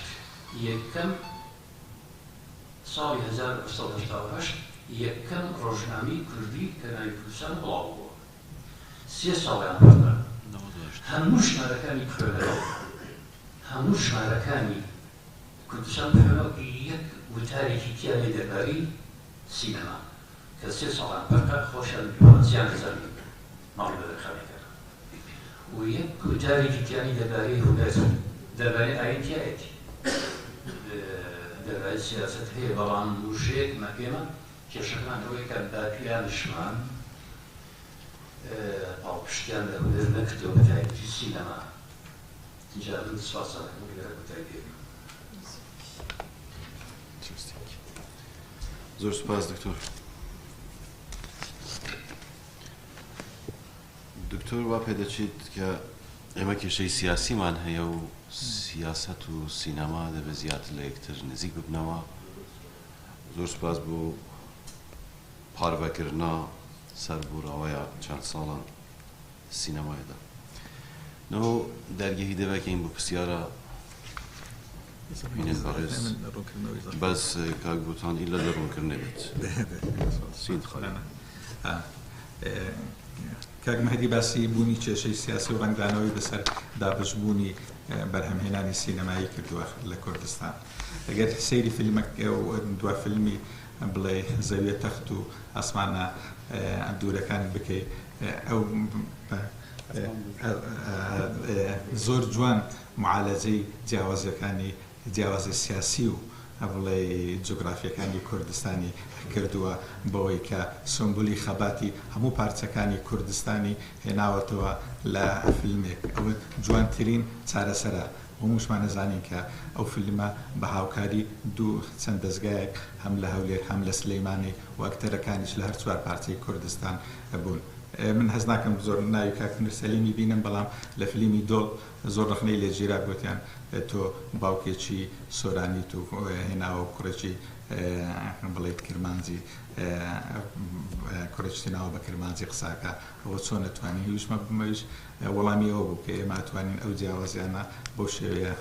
چارەسەر بکەین. هەندێک جار بەرهەمی سینەمای ئەتوانین زۆر بە ئاسانی احتیوای ئەو کێشە سیاسیانە بکات. خۆش برا سپاس. کێرام کێن ببوورە ناو عدنان.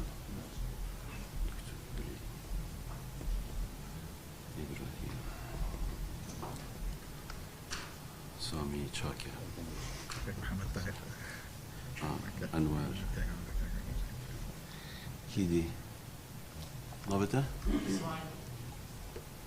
إسماعيل. خلاص عند الراوند اللي برجرين كاك عدنان كرك مايكي بجايني مثلا روشنباش پیروزبایی خودی نیلا فستیوالی دهوک ولا هرسو روانی فستیوالی دهوک باشد ودکم و دست خوشی بزنان دکم با تشکیل اول جوانو اکادمیا. برای من دبای زورتر فوکس بکنم مثلا ناسنامه سینمای کردی یا فیلمی کردی. فیلمی کردی بس خیلی دزاین او فیلمی کردیه. آیا فیلمی یعنی بسیار زوره دراستی برایشینا. بسیار زور مثلا ناسنامه فیلمی کردی. ایوای پسپورت دبی یکلای کرده. مادام دوی دانشتون دبی بس تیشکی کار پیر با مثلا پیر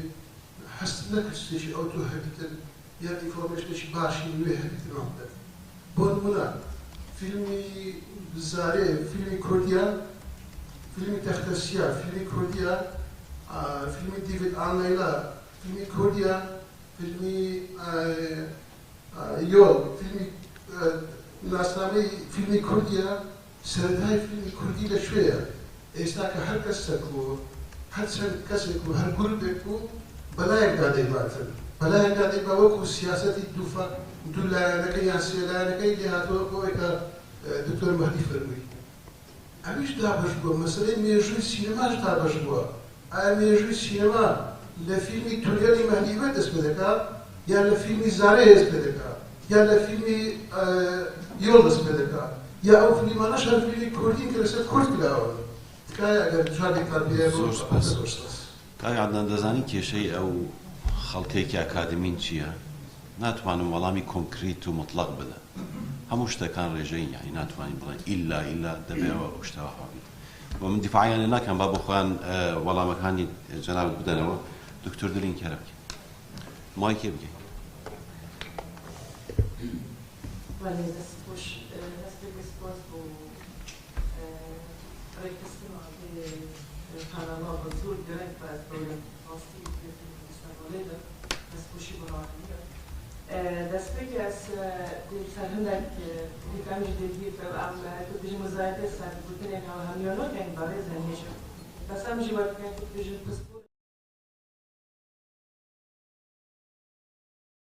جوابه وقت بینر که وقت ندیسه وقت بینر لیجای نوکر ام بود اشتباه ببینید شاشاسی نمایده بولمونه عزیز خون اگر نوبت همه نوبت دست پوش برده و بعد زندگی البته هری که شما من در نقطه سرین بس از این بگم بولم تکم یه دونه جوری تربیجی نبود چک دریش که این گله مقدمه حاجت که هر سر موضوع دکتر دار چکی ویدیو من نکرد نگود بجش و عاجز نبود او تشتید که کلیدایی بولمونه دانمیاسیون کرده همش برهنده دیر آمده بیانه مثلا ایک شما که با کلیدت کبشه شانازیه از خوگه هشتیمه جنان کرد باید میجوی داد ساده 19 بسته داد که ایکم روشنامه پرویزدار هستاد و هشته او تشتید هنی که کلیدایی بی فکری داد میجوا کرده چه دورا وانه به چه لوش حلاته به چه واکولی به چه هر جهت که بده جن بویا اگر کنابودنگی یا کرده افضلی داره اما همین زانی بود میجوی با کرده بربر و وحشی و افتشتاد هادن یاسین خاصه دل اروپا داره بس پشتی اولش حالات نصاحتی و خیروا افدیرو که هاتی نویسیم اگر بجن غیر مباشر افهمی بتر مواد زنگینیه و هوا سینما کار نویسه اما کبشتی چندین تو دیفچونی رو بگی فعلا وقتی هاتی نویسین و دیدی که امتین در داد خود این جنگ رو بمعبد کرد ام نبینید چه بربر ام نبینید چه وحشی ام نبینید چه نتیگه هشتی برعکس امید بینید جواده که ویره که خودان کلتوره و فعلا شهجی هنده امید نویسی و اما باید اگر کنابودنگی و کرده بالعكس يعني شو همشي بيجين هاوكي شو دارن ياسين وفردان أوروبا دكوا بيجا از بين شد بيجن فأبد بودا وقت ميجو تيو هاي ولا مصارع ده تشني ده سيناريوجي هاي تري ده باوردن أكيد ده سيناريو ده دارشتن أوي ده كده دي چه دارش أبا يلاكم مهمة ودارن ياسين وفردان تو محتاجي أكتر أكيد أول أكترات بدي چه نسبت دیالوگ که چا همین زمانه که اما گریدوی از پواسل بینم گریدوی تا کسیه که تو چا تقبلت یکی دیگه وقت زمان تنی بولیک تگهشتره بس که تو زمان و دیالوگ کردی همیو که اتفاق عمل اتفاق یاشما و واسانه کدو نشه همیو بگه بس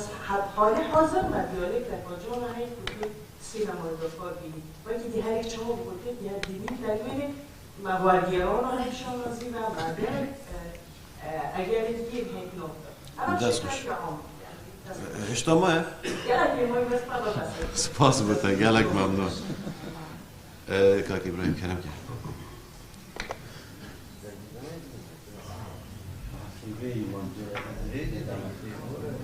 دلمه مایکه و.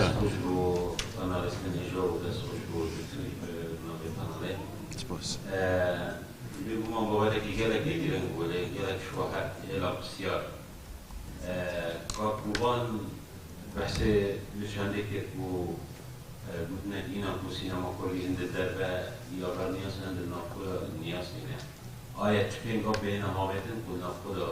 یا بر نیاز نیه یعنی من 4 سال جاره که فیلم کردی هایی هم ببینیم پریتاف نمه بستقالا دوگه بوچی من او بیشتر پیشاندان قول سینمایی نمی‌کنه که بعد آفرین کردی بین نشاندان خطای فیلم و بودن تحسینی نزانم بهتر بسیار کردن یعنی وقت پیش از سازی فیلم لیبی رو که برسه وقتی بیشتر یا مقنع دادن متى شغلته پێشەسازی فیلم کوردستانی هەیە ئایا ئەو فیلمێن بزمانێکی دیدئێنە بەرهەم ئینان خوشی کرا پرسیار لێ بەسەرێک نەدامە ئەو فیلمێن دیاسپۆرا تێنە بەرهەم ئینان شدایە وان وڵاتên ئەوروپی بە ئایا سێ بن و فیلمی کوردی و پێشەسازیەک بۆ کووردا سەر مەسەلا زمانی گەزیزەخانێ یعنی زمان نزانم ئەم بەردەوام بێژین زمان ستاندەر نە تشتێکی ئەفسانەیە ئەگەر بودەمێکی مەکێشە زمانی هەوا و مەوەتێک بێژە لێک نزیک و نەبا وێگا بێسەر لەمە سۆشیال میدیایە ئەم بیرن تشتێکی بکەین شینە ئەم بێژین زمان ستاندەر ئەم بێژین بێت ئەم دەبۆکێک و دوگەین یعنی ببا بێت یا ئەفسانەیەکە دێ ئەو سەردەمەچووک بوو مەسەلەن از زاراوت کردی جدا گویی نبود. برای سوشیال میدیا برای کانال اسمانی دیگر یک باشه چه میدونی هم میزیکی ایدوری. نه لکو هم بیش زمان استاندارد. یعنی هم ایکودو گیم. دکتر مهدی امزانم یعنی سینما کار کلی سیاسی ها بیرون هدا ببینه و رول سینما نمیشه با. بینمایی که بینم. أكسابي كلامك.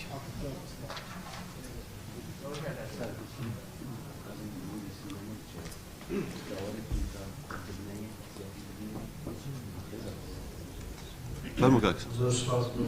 استقلالی می‌باید و دیجیتال بوکلار نوکانه بودم. نپیم بایا چیزی زخاری بس بیاد بودی خانواده کور هیا پیش نمی‌شد سینما یا باسی سیفانکر زور راستا من دستای دزبونی کابینه سر سردانی باز دکتر علام کرد باسی فیلم سینما نکردیم به راستی. اویش رای چیه بود که سینما زوری که باله. اما تا چه بوده می دست پیت سرتا دنیا باتان دست پیت. دکتر علام کابینه چوار؟ زور بتمام. کابینه نو. اوکی. او کات مندال بود دکتر. بس کابینه چوار دکتر علام باله. یشنیه. کابینه نو.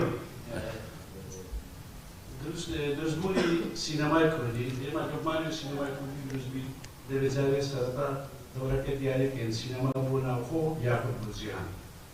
اگر بونا خویا آشکاری بونی سینمای کردی دمیلا تابان سرتای کنوا وقوانا سینما بخوندی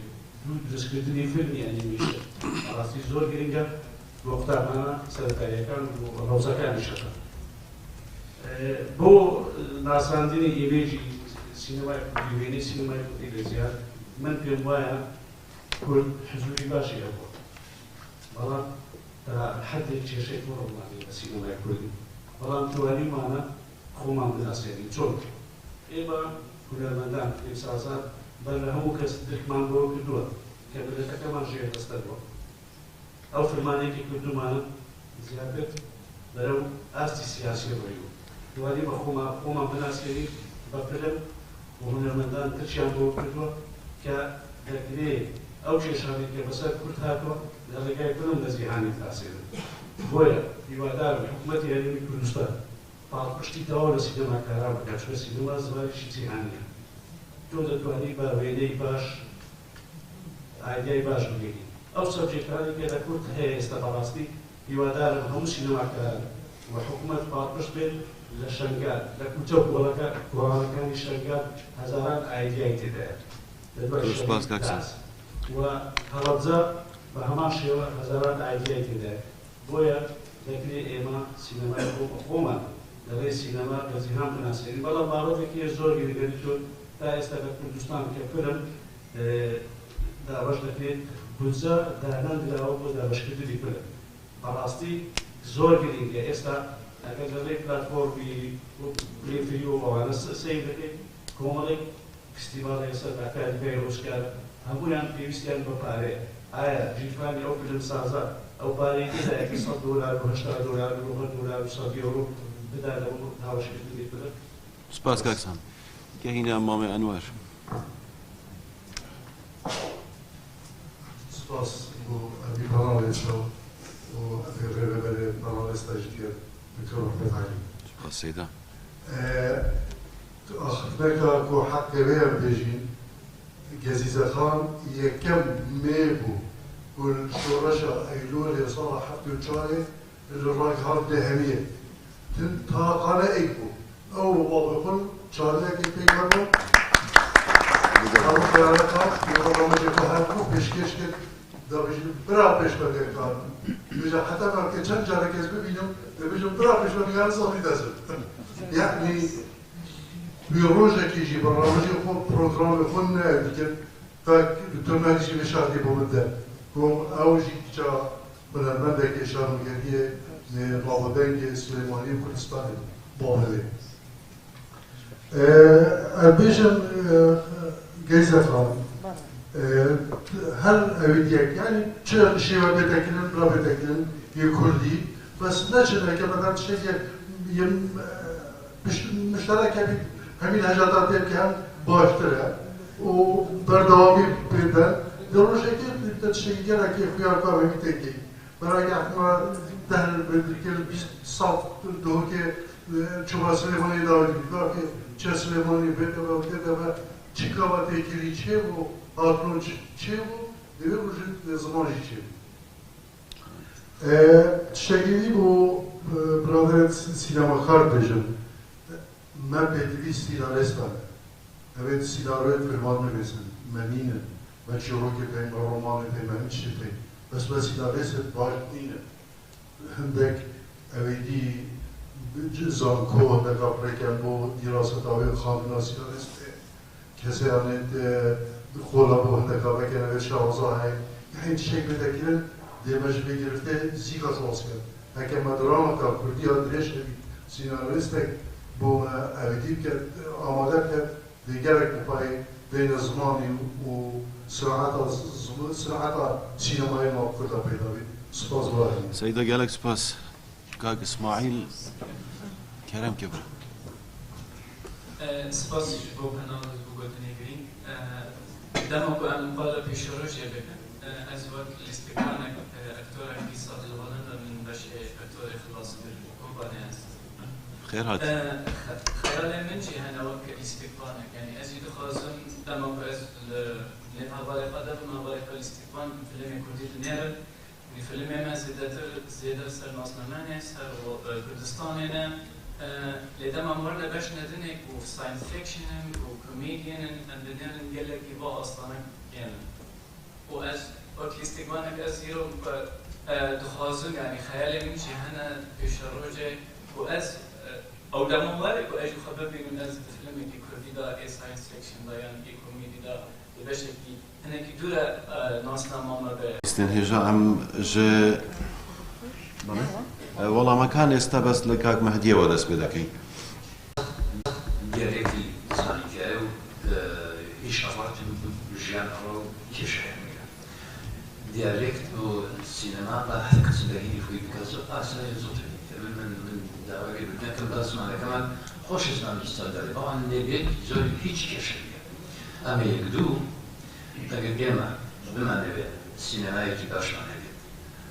ساعات الصندوق توا من دير ولا بتشال دكتور وهم يوي مرة سويان أبي فندقي سينما كلية أبي كومبانيا هم أبيكو سنتريكي سينمائي قبران هبت حكومة جاية بشتاقت لهم ديناية سجر بالبلد هنا يك كومبانيا يشترخوا دو حكومة سي حكومته كتتايبت يعني يما أقربيته أم حكومة الجوانية يما كم بس سياسة هي سياسة يعني حكومة يتشارك يعني فلنا سياسي يعني كثير كأمره هني بس يما دعوة كي بهرهم معه كحكومتي هرمي كردستان فندي شهيدت فندي سينمائي كردي يعني فندي هنري كردي أنت وده باك كومباني كان دوما كان هريك هناك بشركة كان سهميك بشكل غير مشكلة دسي باك سبرشتي شكل دستی پاک هست سرپرستی و کمپانیا کرد هاشکوا لیجنی کتابتی هایی بود سرپرستی سینمایی کرد هر چی نمی‌گه میلودراما نوێمە ئێمە سینەمایەکمان ئەوەیە کە ئەو پارەی تیا خەرجەکەی بگەڕێتەوە ئێمە تا ئێستا کە بڕوا ناکەین هیچ کەسێک فیلمی هیچ بێ پارەکەی گەڕابێتەوە هیچ کەسێک ئەو پێشنەوەی من هیوادارم کە بە هەمومانەوە کاڵێک چۆن هێنەبێت داوا بکەین لە حکومەت لە کۆمپانیەکان و دەوڵەمەندەکان بێنە پێشەوە نەترسن طبعا بۆ هەمووتان کاک عەدنان چاوەڕێی ئەو وەڵامەیە ئێمە کاک عەدنان زۆر بێتاقەت بوو کە ئێوە وەڵامی ئەو پرسیارەتان نەدا بوو کە ئایا فۆکەستان نەخستووە سەر ناسنامەی فیلمی کوردی کە چی هەناڵەکەش لەسەر ئەوە بوو ناسنامەی فیلمی کوردی کە مناڵێک لەدایک بوو ئەبێ ناسنامەی هەبێت ئێستا کە ماوەیەکی زۆر کورد لە سووریا هەبوو هەر هەبووە بەس ناسنامەیان نەبوو وەکو میلەت بەس ئەمڕۆ داوایان کرد شەوشات و ئەمڕۆ ناسنامەیان ئایا ئێمە ئەتوانین سینەماکاری کورد تۆ بەس زۆر بتوانانی خۆ بچەسبێنی بڵێ ئەمە ناس من کاتێکەوەی کە هاتمەوە ئەگەرەبیری بکاکەمان وتارێکم بە عەرەبی نووسی السينما الكردية تبحث عن الهوية أغلبية بلا إلى خراب بواقعه يعني سينماي كردي بدوي شناسنامي خويا قريت من بعربي نشين بيقو عربي كان هنا من فيلم تمير كد السوفيت بيستعملين المنايا الروسي بناوي فيلم روسي وكان من نمشت من المنايا فيلم كردي بشت بشت نا لهيج استدارة الدنيا من بشري نكل بنايا العراق هم ترشح واي كعبنا أبي هم نوعي لا فرق سيارة أويا في ولكاني ناسينوي فيلم كردي تيا هذا شو ناسي لو فيلم كردي بيدا بين ويكون فيلم كردي أم فيلم كردي نيا أوي إسرائيل حتى مسؤوليته قناتها هي ألفو يبني شهادة هي ما شاء الله أنا أقسم كانوا حاجة أنا سأويا إذا زمان شهادة هم أنا كان سينماي كردي هي أمره بس قرينا وكتب هنا كان تاهي إستاكي إيمات وكو سينماي مصري شناسامي سينماي مصري ممنوع على عراق شناسامي عراق فيلم عراقي هي كويت هيتي أردن نيتي كيف شلون إنتوا توشت مش كاي عدنان أخوي كشفت كاك عدنان رخصتنا كاينة محكمة سباس دكتور قالك سباس جزء خام فل كاك عدنان من حزة كم هربا كرتي والله ميو كرساري أيوة والله كرتي والله أزور بكرتي قبلوا تل كرساري تريش هي وابزن محمد مندور هي لكتب المسرح العربي من أين إلى أين الله إما ببي أوهم أزمون دريجي همانا لبواري هنا ديشانو استج إما لبازنيك أسرينا إما آية خاوني شانو يكين بيبوتري شانو عربي شانو أوروبي استج فرسار ما ندرزنا كوتو بلا بو والله فرسار كي جنابه من لو بروايا فيلمي كردي خاون ناس نامي نكوي خوي هبي وبلا أما فيلمي كردي براستي بيوستي با توجينويكي زانستي أكاديمي هي بيسلمني أم فيلم كردية كردية توجينو كان زور كمان لسر فيلمي كردي أوي هي كانها رغمة يعني كانها بعضهم خندنويكي كومالا كسكا لخوشيستي خوانا ويبو فيلمك أجينا استئما أجربونين أم فيلم ببي زمان ببي كلتور ببي أو بي أي أو جنكي كتابة من الرعاو ببي همو أو دابونا لتاني كلنا وهالفلاوي ملتي كردة ونسراوة إما علين أما فيلميكي كردية بلام أوا أبي إما بجيبيني بقواني زور زور أكاديمين وتوجري طاون لبواركا شون لو نريشانو دقيقي كردي كأنسريت بتوجينو أسهل من أم دقة كردية دقيقة هم خصلة كاني نسيني دقيقة من ببي أزموني خوم وببي فرندنا ويكون فيلمي كرديش بعمل شيء بيستي بتمدها توجينو هي بو إبسل من أم فيلم أجت قلبي فيلمي كي قلبي كردية وأجر من أزمان والله ما كان بوجنابه كاي عندنا دوامان كربو محكمة نبيت سباس دكي من لقول توجينو استجل قال توجينو أزد اللي بدنا ما بس أجي ورا داني شهاك عدنان حزكي ورا عدنان أتواني لدرو مناقشة تواني طبعا بۆ وەڵامی خانم کە لەسەر مەسەلەی ژنی کورد چۆن ئەتوانێت لە ناو فیلمی کوردیە بەڕاستی کە ئێستا ئاوەڕی لێ نەهاتەوە منیش لەگەڵ جەنابتان ژنی کورد بەڕاستی وەک پێویست نەتوانراوە ئەو هەیبەتە جوانەی هەبێت کە لە ناو کۆمەڵگای کوردیە خۆی لێ باسی ئستە ناکەم چۆن سەیری ژنەکرێت باسی زەمانێکەکەم کە مێژووی ژن شکۆدار بووە ژن توانیوەتی خاوەن بڕیار بێت ژن توانیوەتی خاوەن بەرهەمهێنەر بێت یعنی ژنێک حەو کوڕی هەبووە حەوتی پێشمەرگە بووە بەڵام ئێستا بەداخەوە کە ژنێک خاوەن یەک مناڵن یعنی مناڵیش ئێستا بەرهەم ناهێنرێەوە جاران بەڵام تاقە کێشەی ئێمە ئەوەی تاکەی بە فیلمسازان بڵێن ژنی کورد وەک خۆی بهێڵنەوە تەنها ئەوە نەبێ ژنێک بێ لە ماڵا قات پشوا مناڵ بەخێوکە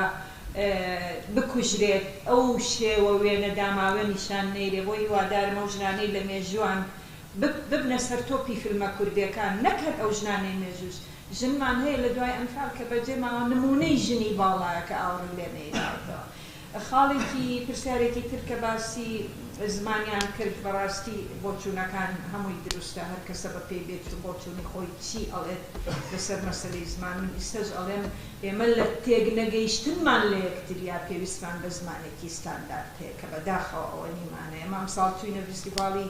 شانۆی شەهیدیەکتا هەرەکوڵە قامیشلۆ بەداخەوە ئەمە بە عەرەبی کوردەکان قسەمان لەگەڵ یەکتریا کردکەوە ئەو پەڕی شەرمەزاری بوو بۆ ئێمە لەبەرەوەی نە ئەوان لە سۆرانی تێگەیشتن نە ئێمە لە شێوەزاری ئەوان تێگەیشتن قسەیەکی دیستۆفسکی هەیە زۆر جوان ئەڵێ هەفتا دێڕ جنێویان پێیان بەڵام هیچی کاریگەری نەبوو پێی تێک نەچوون بەقەدەرەوەی هەڵە زمانی ڕێزمانەکانم لە جنێوەکان هاتبینیەوە یعنی زمان گەورەترین ناسنامەی مرۆڤەکانە کە ئەتوانێت لە هونەرە بە تایبەتی لە دراما و تەلەڤیزیۆن لە سینەما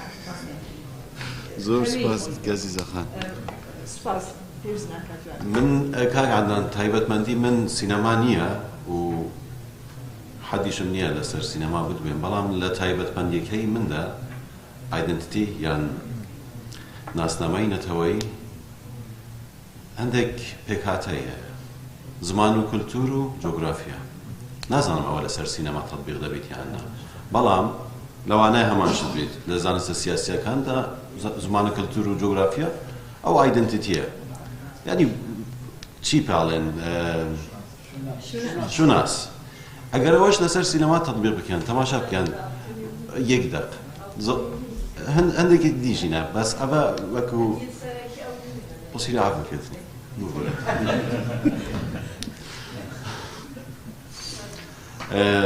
ئەگەر ئەوە لەسەر سینەما تەطبیق بکەیت فیلمێک کە بە کوردی دەدوێ ئەگەر لە نەرویژش دروست کرابێ ئایا دەبێتە فیلمی کوردی فیلمێک کە لە کوردستان دروست کراوە لەسەر جۆگرافیای کوردستان بە نەرویجی دەدوێ دەبێتە فیلمی کوردی ئەو پرسیاران وانە بە خۆتان پێک وەرن زۆر کاک دکتۆر گۆڤان بەڵێ بەڵێ قوربان اختیارتان هەیە ماوەیە کە مامۆستا گەزدەسوێتە ئاماژەی پێ ئەمان گرفت بۆ ئێستا کاعادانیش دروست بوو بەهۆی ئەم شێوەزارانە لە من پێ نەگەیشتە تا وتم باسی ئەوەمەکە چ شتێک بە تاوان هەڵبادین چ شتێک بە کوردی دان یعنی سەنسی کورتبوون چۆن گزارشتی لێ بە چ فیلمێک ئەو تێ فیلمی کوردی باسی ئەو دوو مۆدلەم کرد ئەگەر فیلمی لە وڵاتێک بەکەم بێن و بڵێ ئەمە فڵان فیلمی فڵان شوێنە یاخود فیلمێک هەوڵ بدە ناسنامەی نەتەوەی دروستکەرەوە فیلمەوە باس کرد تاڵان ئەگەر یەک ڕێگەم بێت وتێکی مایکل گۆتە بۆێنەوە لە کتێبەکەیدا open road and closed border ینی ڕێگای کراوەکان و سنوورە داخراوەکان ئەڵێ مەسەلەی فەڕەنسی بوون فیکتیشە یعنی شتێکە خەیاڵ فەڕەنسایی بوون نەماوە تۆ فەڕەنسی لە هەمان کەتە ناسنامەیەکی ترێ هەیە ئێمە لە سەردەمێکە باسی ناسنامەکە ناسنامە ورد بووتەوە بۆتە وردە ناسنامەمان هەیە سەو فەڕەنسایی بوون فەڕەنسایی بوون نییە فەڕەنسایی بوونی شتێکی ترە تو ناسنامەی جەندەرت هەیە تو ناسنامەی تەریتۆری خۆتە ناسنامەی ئێتنیکی خۆتە ناسنامە ڕێلیجیستە هەیە ئەمانە هەمووی بڵاو بووە ئێستا سینەمای کەنەدا عینەن کێشەی هەڵێ من بە چی بڵێم سینەمای کەنەدی بە کێ بڵێم کوبیک بە کەنەدی دادرێت یان لەناو خودی ئەم وردە کۆمەڵگانە ئەم وردە کومیتانە شتی تر دروست بوون کە خۆیان لە وڵاتێکان بەڵام ناسنامەی وردە ناسنامەی خۆیان بەلاوە گەرینترە کوێر سینەما ئەگەر نمونەیەکی جوان بێنەوە خۆیان بە ئەوەی وابەستن بە ناسنامەی خۆیان ناسنامەی کلتوری خۆیان ناسنامەی وڵاتێک شتەکان بەلاگرینە کاڵێ لە سەردەمێکا دژین کە خەریکە ناسنامەی نەتەوەی بوون لە سینەما باوی نەماوە کوردیەکەی وردە ناسنامە باوی جا ناسنامەی وەکو ئەماژە پێدا بە زمانی ئەندرستن چییە ئەگەر ئیماجن نەبێت شتێک نییە بەنێ کۆنکریتی بڵێ ئەمانە هەمویان ڕێکن لەسەر هەموو شتێک ئێمە لەسەر لاپەڕەکان نەتەوە دروست دەکەن لەسەر شاشەکان ناسنەوە نەتەوە بوون دروست دەکەن شتێک نییە بە ناوینەوە لە سنسینەوە بەڵام بۆ قسەکەی بەڕێزت ئەگەر وەکو هین بەڵێن ئێمە چەندین توێژناوانە لەو بوارەیە من پێشەوەی خۆم باسەکەم مامۆستا هەوراز لێرە پێشەوەی فلمساز بێ و خۆی ئەکادیمیستیشە لە بوارەکەی ماستەرەکەی لە هەمان بوارەکە بەڕێستان ئاماژەی پێدا کە سینەما و شۆناسە ماستەرەکەم لەسەر سینەمای دایاسپۆری کە کوردی دایاسپۆری چۆن گزارش لە کوردبوونی خۆی دەکات و من بۆ وەڵامی ئەو هەوڕێشم ئەگەر بیکەم ئێمە باڵینیان بەردام كيف أخوي خدا نمالي ئەگەر یەک داکە بەس بۆ ئەوەی بس يا ربي أبو تشاوت ناف خدا برنياز ببيتن سينما كردي والله مخابن أم همي يعني مقصرين صراحة بيجن شن كروسات في السازية هري ما كروساني جرينجا دو هندا آخر تنسر فيلم جرينجا رح نسر فيلم جرينجا فيلم دي شقي مذهبي أجل ما تشكله ماني شاخة كده وشو قلتوا بين بحث السلم كان شيكاي سر يعني رحنا اللي بيتأجل كتير سبنا شيء كده بحث سبنا شيء كده يعني فيلم فورما كي خوشبارينية تبين يا خالد في شكل كان كوميدي دي شيء قال ما زلت هذا ما بيتا خواندن قالك درينجا أنا بيبقى جدي الجامعة المدرسة والهميجرا يعني مخابن سليمانيز من دمونا بيجون دو هذا السينما يعني جوانا وقت راس بريدا أجر هند جارو جوامير ياخو درجة خوبة بو فيلم الكردي بجوارن فيلم الكردي داري عرض كنا كدي همين فيلم بوكس أوفيس ولا داري عرض بله نجي بسيارة هاو تجواب ندا أو فورمة هايبريد أو تبحث كريب ديار ده كان نيجاتيفة بوزيتيفة مثل نعم نيجاتيفة نعم بوزيتيفة هو واقع أول كرد هاي الناس ما قا هايبريد أول لكن روجوات هو إيراني كردي لكن العراق هو عراقي كردي لكن تركيا هو تركي كردي نشأ خضرباز بكتش ناس ما خضر بيته حتى كنت في أوروبا جي ناس ما قا هايبريد ناس ما قا فرقة يعني تكلم نشي بيجي تمام كردية لسه. نجي سليماني دهوكي يعني بهر. أرين نظام مش تكسر. أبا مشكلة. أباو هذا إسماعيل كوباني بس. ما شاء الله كده قاعد عندك. كان إسماعيل ساينس فيكشن وكوميدي. يعني عندك جانر بيتا ناس نامان التوافي جهة. يعني اسمه هناك بتشيك بينهم. رشبيسة أوروبا وقارات بريطانيا هند نبي تكون إن الأركيبة فيجوالي بإنسازيون بيتا كرن وزارش تكار راستقين بيتا كرن فيلم بالإكسبلوتيشن بسكرين بيجورا فيلم جانر كي ناف يعني يبدو كي ناف شاي وان قيوة وان از كده جادين ناف كرداد الله هاي فيلم إسيستيك فيلم بوتاري قالك عندك فيلم يعني ناف كرداد يتحط نشكل بوتاري يعني وقو وطارق بلام فيجوالي يعني ويني ما مصارات جاي هي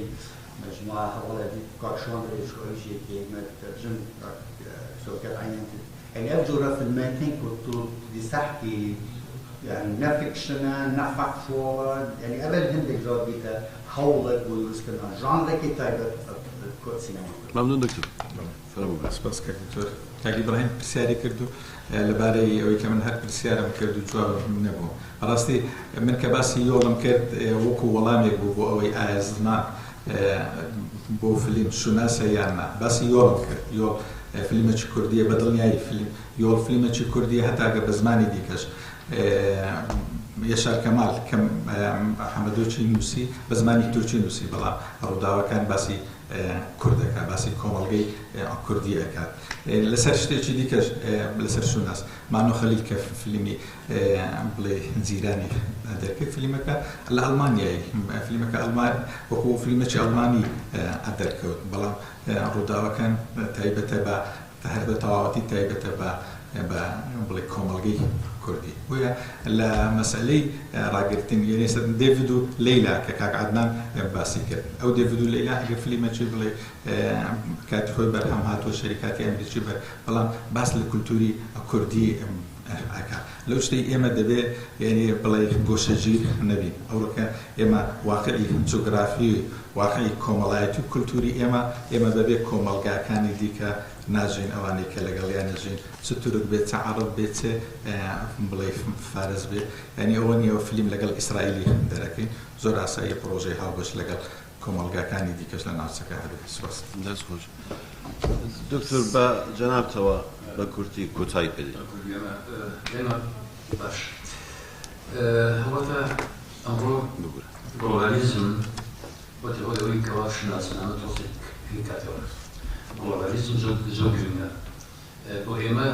هەڵنە تۆزێک کاریگری هەبێ بەڵام بە گشتی هەموو دنیا خەریکە بێبێک من لەبیرمە بۆ یەکەم جار لە مۆسکۆ ئەرمەنیەکان ساڵی لە بیستەکانە حزبی شووی داوای کردو لە هەموو ستودیۆکانی سینەما لە سەراتای سۆڤێت کە چیرۆکەکان چیرۆکی میلەتەکان کۆکەنەوە بیکەن بە فیلم ئەرمەنیەکان هەساڵن چەند فیلمێکی کوردیان کردو گوزاری و لەگەڵ ڕۆژێ بەسەڵاتی کوردان جێژی من کەسوکاری ئەەکانم بی کە ئایا هێنوە کوردی ئەم فیلانە کوردیم چونکە داهێنەکان کوردیم کەسایەتەکان کوردی شە ڕووداوەکان کوردیم و هەندێک بە کوردی ساکە ناخێنەوە لە سینەمای ئەرمەنیە ئەمە مۆڵکی ئێمەیە مۆڵکی سینەمای ئەرمەنە یەکەم کەسیش لەسەر ئەو شتە نووسی دکتۆر بورهان شاری ئەو پێشمن بوو بە 3 ساڵ لە ڕەخنەی سینەمای دەخوێن کتێبێکی بە عەربی دەرکرد الکورد في السينما العالمية يعني كورد كزايتي كورد للسينما الجهنية بس السينما الأمريكا جاء إما أمرو السينما الكوردي دلوقتي أجر خوف تشان ندر من مارسان كارشة ذاك يبيو جماعة ذاك يعني لو كاتوي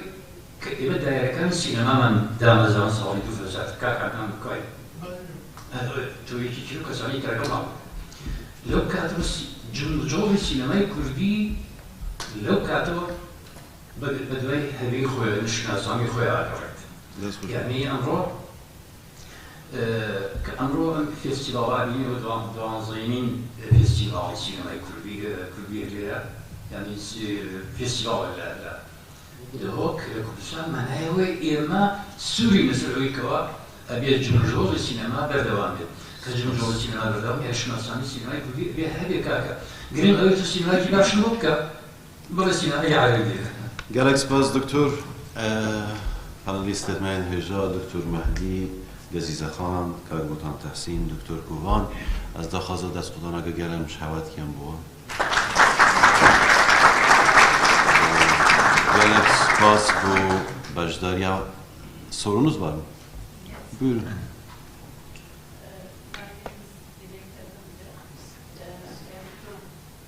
İsterseniz Türkçe de yapabilirsiniz. Ben çeviririm. Dilek Takımcı, Ege Üniversitesi, Türkiye'den geliyorum. Dilek Takımcı Türkiye'den,